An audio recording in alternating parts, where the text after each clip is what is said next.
ഞാൻ നിങ്ങൾക്കൊരു ഉറപ്പ് തരാം. നിങ്ങളെ തകർക്കാൻ നോക്കിയ വിഷയത്തിനകത്തൂടെ തന്നെ ദൈവം നിങ്ങളെ ഒരു അത്ഭുത വിഷയമാക്കി മാറ്റും, അല്ലെങ്കിൽ ഒരു ചരിത്ര വിഷയമാക്കി ദൈവം നിങ്ങളെ മാറ്റും.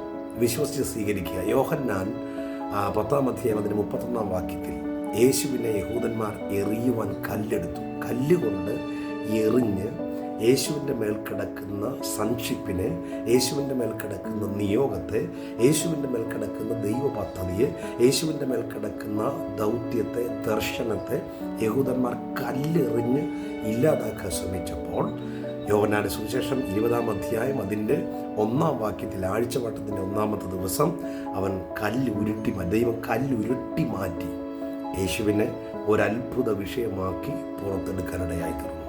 അതിൻ്റെ അർത്ഥം യേശുവിനെ ഏത് വിഷയത്തിൽ ഇല്ലാതാക്കാൻ നോക്കിയോ അതേ വിഷയത്തിനകത്തൂടെ ഒരു ചരിത്രമാക്കി, ഒരത്ഭുതമാക്കി, ഒരനുഗ്രഹമാക്കി മാറ്റിയതുപോലെ ഞാൻ നിങ്ങളെ നോക്കി പ്രവചിച്ച് പറയുന്നു, നിങ്ങളെ തകർക്കാൻ നോക്കി ഏത് വിഷയമാണോ അതിൻ്റെ മേൽ നിങ്ങളൊരു ഭയങ്കര ചരിത്ര വിജയം നേടാൻ പോവുകയാണ്, ഒരു അത്ഭുതമാകാൻ പോവുകയാണ്.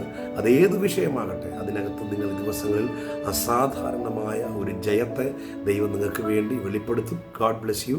ദൈവം നിങ്ങളെ അനുഗ്രഹിക്കുമാറാകട്ടെ. ആമേൻ.